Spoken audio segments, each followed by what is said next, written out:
ಸ್ವಲ್ಪ ಜನ ಬರಲಿ ಆಮೇಲೆ ಆ್ಯಕ್ಟಿಂಗ್ ಕಲಿತಾ. ಓಕೆ.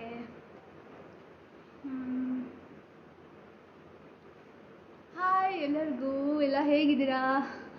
ನಾನು ನಿಮ್ಮ ಪ್ರೀತಿಯ ದಿವ್ಯ ಹುಡುಗ ಮಾತಾಡ್ತಾ ಇರೋದು. Okay right. ನನ್ನ ಹೆಲ್ತ್ ಬಗ್ಗೆ ಹೇಳಬೇಕಂದ್ರೆ ನಿನ್ನೆ ತಾನೇ ನಾನು ಡಿಸ್ಚಾರ್ಜ್ ಆದೆ. ಇವಾಗ ಮಚ್ ಬೆಟರ್, ಆರಾಮಾಗಿದ್ದೀನಿ. ಸ್ಟಿಲ್ ರಿಕವರಿಂಗ್, ಟ್ರೀಟ್ಮೆಂಟ್ ನಡೀತಾ ಇದೆ. ಬಟ್ ಇವಾಗ ಆರಾಮಾಗಿದ್ದೀನಿ, ಆರಾಮಾಗಿ ಮಾತಾಡ್ತೀನಿ, ಎಲ್ಲ ಆರಾಮಾಗಿದ್ದೀನಿ. ಕ್ವೆಶನ್ಸ್ ತಗೊಳ್ಳೋಣ. ಫಸ್ಟ್ ಕ್ವೆಶನ್ ಬಂದು, ಹಾಂ, ಮನೆಯಲ್ಲಿ ನಿಮ್ಮ ಫೇವ್ರೇಟ್ ಜಾಗ ಮತ್ತು ಯಾಕೆ? ಮನೇಲಿ ತುಂಬ ಪ್ಲೇಸಸ್ ನನ್ನ ಫೇವ್ರೇಟ್ ಅಂತ ಇದೆ, ಒನ್ ಪರ್ಟಿಕ್ಯುಲರ್ ಅಂತ ಇಲ್ಲ. ಬಟ್ ನಾನು ಜಾಸ್ತಿ ಟೈಮ್ ಸ್ಪೆಂಡ್ ಮಾಡ್ತಾ ಇದ್ದಿದ್ದು ಕಿಚನಲ್ಲಿ. ಏನೋ ಈ ಕಡೆ ಸೈಡ್ ಅಡುಗೆ ಮಾಡ್ತಿದ್ದೆ, ಅದ್ರ ಆಪೋಸಿಟ್ ಸೈಡ್ ಕೂತ್ಕೊಳ್ಳೋದಕ್ಕೆ, ಮಾತಾಡೋದಕ್ಕೆ ಒಂದು ಸ್ಪೇಸ್ ಇತ್ತು. ಅಲ್ಲಿ ಕೂತ್ಕೊಂಡು ನಾವು ಯಾವಾಗಲೂ ಹಾಡು ಹಾಡ್ತಾ ಇದ್ವಿ, ಮಾತಾಡ್ತಾ ಇದ್ವಿ, ಏನೋ ಅಡುಗೆಗೂ ಹೆಲ್ಪ್ ಮಾಡ್ತಾ ಇದ್ವಿ. ಐ ಥಿಂಕ್ ಆ ಪ್ಲೇಸ್ ನಂಗೆ ತುಂಬ ಇಷ್ಟ ಆಗುತ್ತೆ. ಅದು ಬಿಟ್ಟರೆ ಗಾರ್ಡನ್ ಏರಿಯಾ, ಬೀನ್ ಬ್ಯಾಗ್, ಅಲ್ಲಿ ಕುತ್ಕೊಂಡು ಮಾತಾಡೋದು, ಅದು ಆ ಪ್ಲೇಸು ನನಗೆ ಇಷ್ಟ. ಅದು ಬಿಟ್ಟರೆ ಲಿವಿಂಗ್ ಏರಿಯಾದಲ್ಲಿ ಸೋಫಾ ಹಿಂದೆ ಇರೋ ಒಂದು ಬ್ಲೂ ಕಲರ್ ವಾಲ್ ಇದೆ, ಆ ಪ್ಲೇಸ್ ನನಗೆ ಇಷ್ಟ. Okay, next question. Kannada big boss ಇತಿಹಾಸದಲ್ಲಿಯೇ ನೀವು ಮತ್ತು ಅರವಿಂದ್ ಅತ್ಯುತ್ತಮ ಜೋಡಿಯಾಗಿ ಕನ್ನಡಿಗರ ಮನಸ್ಸು ಗೆದ್ದು ಅಭಿಮಾನಿಗಳಿಂದ ಅರ್ವಿಯಾ ಅಂತ ನೀವಿಬ್ಬರು ಕರೆಸಿಕೊಂಡಿದ್ದೀರಿ. ಇದ್ರ ಬಗ್ಗೆ ನಿಮ್ಮ ಮಾತು. ಇದ್ರ ಬಗ್ಗೆ ಏನೋ ನಾನು ನಿಜವಾಗ್ಲೂ ಸ್ಪೀಚ್ಲೆಸ್. ಯಾಕಂದರೆ ನನ್ನ ಒಳಗಡೆ ಒಂದು ಸಣ್ಣ ಕ್ಲೂನೂ ಇರಲಿಲ್ಲ ಏನಾಗ್ತಿರ್ಬೋದು ಹೊರಗೆ ಅಂತ. ಹೊರಗಡೆ ಬಂದ್ಬಿಟ್ಟು ರಿಯಾಕ್ಷನ್ಸು, ಫ್ಯಾನ್ ಪೇಜಸ್ಸು, ಅವ್ರು ನಮ್ಗೆ ಇಷ್ಟಪಡ್ತಿರೋದು, ಇದೆಲ್ಲ ನೋಡ್ಬಿಟ್ಟು ಲಿಟ್ರಲಿ ಸ್ಟನ್ ಆಗಿಬಿಟ್ಟೆ. ಅದು ನಾನು ಇವಾಗಲೂ ಅದಕ್ಕೆ ನಾನು ಹೆಂಗೆ ಆನ್ಸರ್ ಮಾಡಲಿ ಅಂತ ಗೊತ್ತಿಲ್ಲ. But I am so grateful. ನಿಜವಾಗ್ಲೂ ತುಂಬ ಖುಷಿ ಆಗುತ್ತೆ. ಯಾಕಂದರೆ ಈ ಥರ ಒಂದು ಏನೋ ಪ್ರೀತಿ ನಾನು ಎಕ್ಸ್ಪೆಕ್ಟೇ ಮಾಡಿರಲಿಲ್ಲ. ಎಷ್ಟು ಜನ ಎಷ್ಟು ಪ್ರೀತಿ ತೋರಿಸ್ತಿದ್ದೀರಾ, and thank you so much.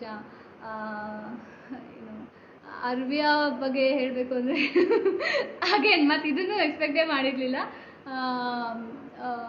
ನಾನು ಅಲ್ಲಿಂದ ಹೊರಗೆ ಬಂದ ತಕ್ಷಣ ಹಾಸ್ಪಿಟಲೈಸ್ ಆದೆ. ಆವಾಗ ನಂಗೆ ಸ್ವಲ್ಪ ಒಂದು 3-4 ಡೇಸ್ ಎಲ್ಲ ಇದ್ರ ಬಗ್ಗೆ ಐಡಿಯಾ ಇಲ್ಲ. ಬಟ್ ಆಮೇಲೆ ಒಬ್ಬೊಬ್ಬರಿಂದ ಗೊತ್ತಾದಮೇಲೆ ಮತ್ತು ನಾನು ನೋಡಿದ್ಮೇಲೆ ಲಿಟ್ರಲಿ ಶಾಕ್ ಆಗೋದೆ, ಏನಾಗ್ತಿದೆ ಅಂತ ಹೇಳ್ಬಿಟ್ಟು.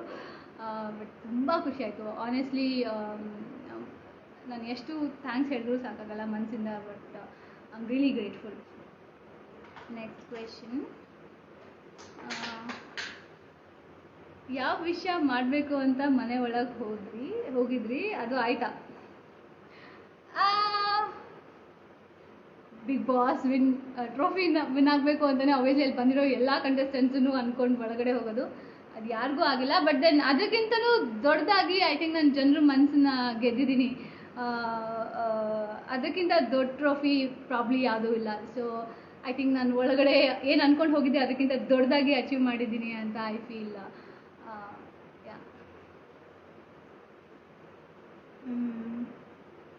Okay. What's your reaction after seeing a huge fan following and an ocean of love from fans?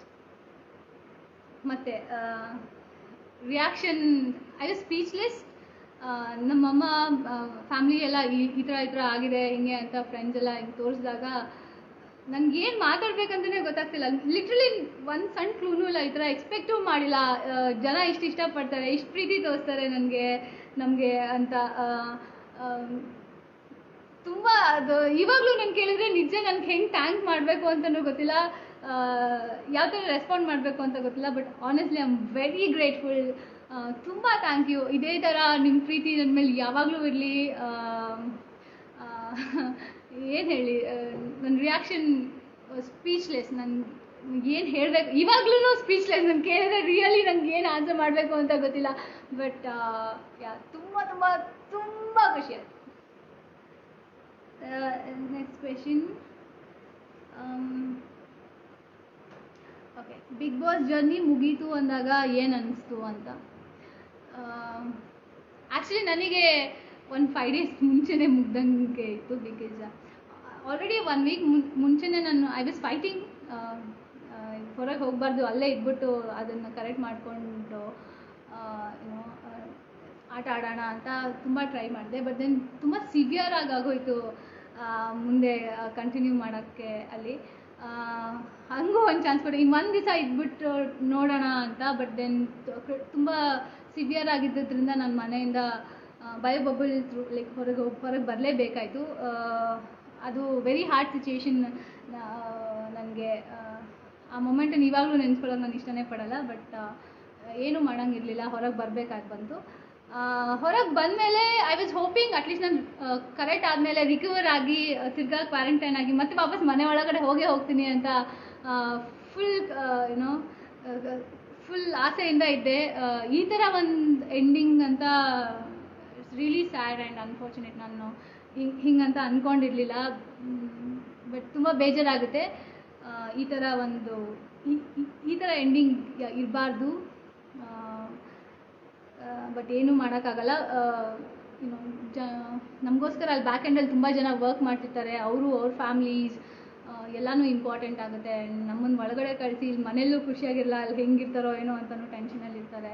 And ಇಡೀ ಎಲ್ಲ ಕಡೆ ಸ್ಥಿತಿನೇ ತುಂಬ ಗಂಭೀರವಾಗಿದೆ. ಆ್ಯಂಡ್ ಇಂಥ ಪಾಯಿಂಟಲ್ಲಿ ಐ ಥಿಂಕ್ ಅವರು ಒಳ್ಳೆ ರೀತಿಯೇ ಥಿಂಕ್ ಮಾಡಿ ಒಳ್ಳೆ ಡಿಸಿಷನ್ ತೊಗೊಂಡಿದ್ದಾರೆ. ಬಟ್ ದೆನ್ ಈ ಸೀಸನಲ್ಲೇ ಏನಕ್ಕೆ ಹಿಂಗಾಯಿತು ಅಂತ ಅನಿಸುತ್ತೆ. ಬಟ್ ಏನೂ ಮಾಡೋಕ್ಕಾಗಲ್ಲ. ನನಗೆ ಒಂದು 5 days ಮುಂಚೆನೇ ನಾನು ಬಂದುಬಿಟ್ಟಿದ್ದೆ. ಸೊ ಅಲ್ಲಿ ಅವ್ರು ಏನು ಫೀಲ್ ಮಾಡಿದ್ರು ಅದು ನನಗೆ ಅಷ್ಟೊಂದು ಗೊತ್ತಾಗಲಿಲ್ಲ. ಬಟ್ ಡೆಫಿನೆಟ್ಲಿ ತುಂಬ ಬೇಜಾರಾಯಿತು. ಎಲ್ಲ ಚೆನ್ನಾಗಿದ್ದರೆ ನಾನು ಕ್ವಾರಂಟೈನ್ ಮುಗಿಸಿ ಮತ್ತೆ ವಾಪಸ್ ಮನೆಗೆ ಹೋಗೋಣ, ಬಿಗ್ ಬಾಸ್ ಮನೆ ಒಳಗಡೆ ಹೋಗೋಣ ಅಂತ ಭಾರಿ ಆಸೆಯಿಂದ ಇದ್ದೆ. ಬಟ್ ಅನ್ಫಾರ್ಚುನೇಟ್ಲಿ ಆಗಲಿಲ್ಲ. Next question. ಹೊರಗೆ ಬಂದು ಮೊದಲು ಮಾಡಿದ ಕೆಲಸ.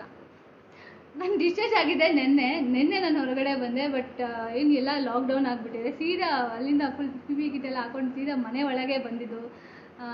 ಏನು ಸ್ವಲ್ಪ ಟೇಸ್ಟಿ ಫುಡ್ ತಿಂದೆ ಅಷ್ಟೇ. ಅಲ್ಲಿ ಹಾಸ್ಪಿಟಲ್ ಫುಡ್ ಇಷ್ಟ ಆಗ್ತಿರ್ಲಿಲ್ಲ.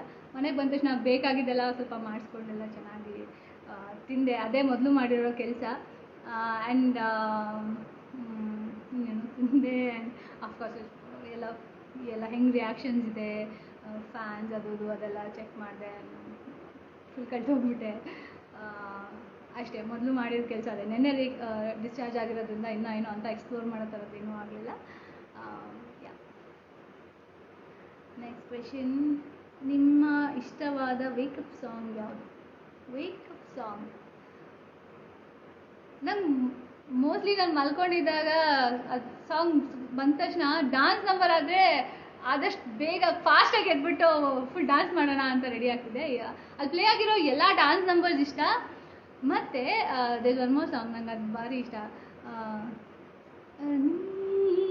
ಪರಿಚಯ ಹೇಳದು, ಆ ಸಾಂಗ್ ನಂಗೆ ಭಾರಿ ಇಷ್ಟ. ಐ ಥಿಂಕ್ ಸೆಕೆಂಡ್ ಡೇ ಏನೋ ಪ್ಲೇ ಮಾಡಿದ್ರು. ಆ್ಯಂಡ್ ಗಾಲಿಪಟ ಸಾಂಗ್, ಅದೆರಡು ಸಾಂಗ್ ವೇಕಪ್ ಸಾಂಗ್ ನಮಗೆ ಭಯಂಕರ ಇಷ್ಟ ಆಗಿತ್ತು ಸಾಂಗ್ಸ್. Next question.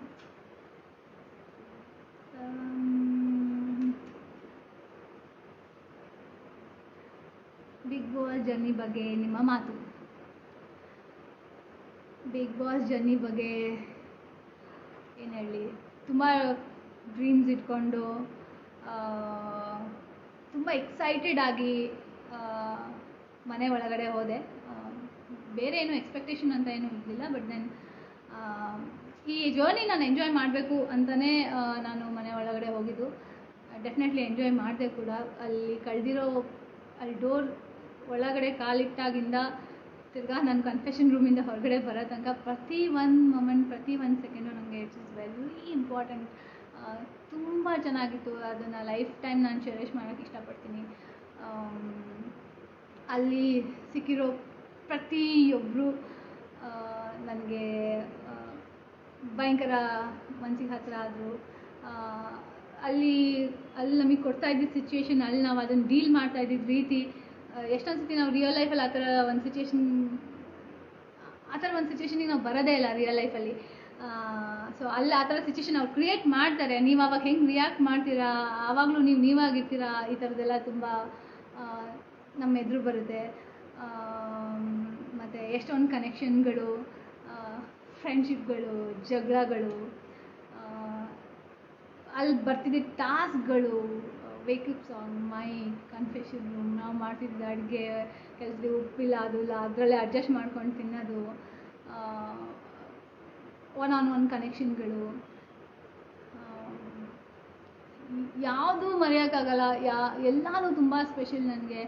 ಪ್ರಾಬ್ಲಿ ಇಂಥ ಒಂದು ಎಕ್ಸ್ಪೀರಿಯನ್ಸಿಗೆ ಹೊರಗಡೆ ಎಷ್ಟು ದುಡ್ಡು ಕೊಟ್ಬಿಟ್ಟು ನಾವು ಎಕ್ಸ್ಪೀರಿಯೆನ್ಸ್ ಮಾಡ್ತೀವಿ ಅಂದ್ರೂ ಡೆಫಿನೆಟ್ಲಿ ಮಾಡೋಕ್ಕಲ್ಲ.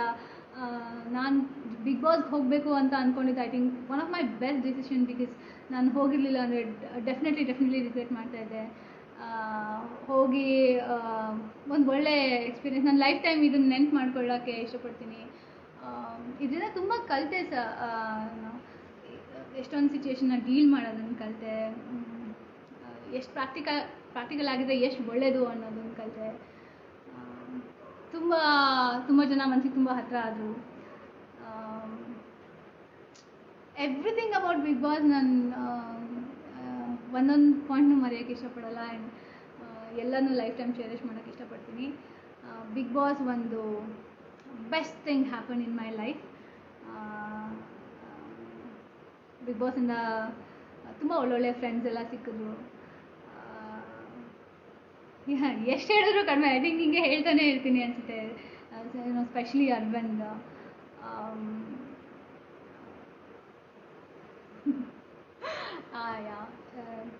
ತುಂಬ ಚೆನ್ನಾಗಿತ್ತು. ಲೈಫ್ ಟೈಮ್ ಚೆರಿಷ್ ಮಾಡೋಕ್ಕೆ ಇಷ್ಟಪಡ್ತೀನಿ. ಇನ್ನೇನಾದರೂ ಕ್ವೆಶನ್ಸ್? ಅರ್ವಿಯಾ ಫ್ಯಾನ್ಸ್, ಆರ್ಯ, ನೀವು ಯಾವ ಕಾಂಬಿನೇಷನ್ ಹಾಕಿದ್ರು ಅದರಲ್ಲೊಂದು ಫ್ಯಾನ್ ಪೇಜ್ ನಮ್ಗೆ ಇಷ್ಟಪಡೋರು ಇದ್ದಾರೆ. ನಿಮಗೆಲ್ಲ ತುಂಬ ಥ್ಯಾಂಕ್ ಯು. ಇದೇ ಥರ ನಿಮ್ಮ ಪ್ರೀತಿ ನಮ್ಮ ಮೇಲೆ ಯಾವಾಗಲೂ ಇರಲಿ. ಆ್ಯಂಡ್ ಏನು ಮಾತಾಡೋದು ಗೊತ್ತಿಲ್ಲ, ಬಟ್ ಥ್ಯಾಂಕ್ ಯು. ಆ್ಯಂಡ್ ನಾನು ಹೊರಗಡೆ ಹುಷಾರಿಲ್ಲದೆ ಇದ್ದಾಗ ನಿಮ್ಮದೆಲ್ಲ ಆದಷ್ಟು ಬೇಗ ನಾನು ರಿಕವರ್ ಆಗಲಿ ಅಂತ ಹೇಳ್ಬಿಟ್ಟು ನಿಮ್ಮ ಮೆಸೇಜಸ್ ಎಲ್ಲ ತುಂಬ ಓವರ್ವೆಲ್ಮಿಂಗ್. ನನಗೆ ಎಕ್ಸ್ಪ್ರೆಸ್ ಮಾಡೋಕ್ಕೆ ಗೊತ್ತಿಲ್ಲ, ಬಟ್ ತುಂಬ ಚಿರಋಣಿ ಆಗಿರ್ತೀನಿ. ಯಾವಾಗಲೂ ನಿಮ್ಮ ಪ್ರೀತಿ ಹೀಗೆ ಇರಲಿ. ಆ್ಯಂಡ್ ಇದೇ ಥರ ಸಪೋರ್ಟ್ ಮಾಡ್ತಾಯಿರಿ. ಎಲ್ಲ ಮನೇಲೇ ಇರಿ, ಸ್ಟೇ ಸೇಫ್. ಏನೋ ಹೊರಗಡೆ ತುಂಬ ಸಿಚುವೇಶನ್ ತುಂಬ ವರ್ಸ್ಟ್ ಆಗಿದೆ. ಆ್ಯಂಡ್ ಇವಾಗ ನಾವು ಸ್ವಲ್ಪ ಹುಷಾರಾಗಿ ಆರಾಮಾಗಿದ್ದರೆ ಮುಂದೆ ಲೈಫ್ ಚೆನ್ನಾಗಿರುತ್ತೆ. ಸೊ ಇವಾಗ ದುಡುಕಿ ಏನೋ ಒಂದು ಅರ್ಜೆಂಟ್ಗೆ ಅಂತ ಹೇಳ್ಬಿಟ್ಟು ಏನೋ ಇದು ಮಾಡ್ಕೊಳ್ಬೇಡಿ. ಸೊ ಮನೇಲೇ ಇರಿ, ಚೆನ್ನಾಗಿ ತಿನ್ನಿ, ಚೆನ್ನಾಗಿ ನಗ್ನಾಗ್ತಾ ಇರಿ, ಯಾವಾಗಲೂ ಸ್ಪ್ರೆಡ್ ಪಾಸಿಟಿವಿಟಿ ಆ್ಯಂಡ್ ಖುಷಿಯಾಗಿರಿ ಅಂತ ಹೇಳ್ತೀನಿ. And I love you all. Bye.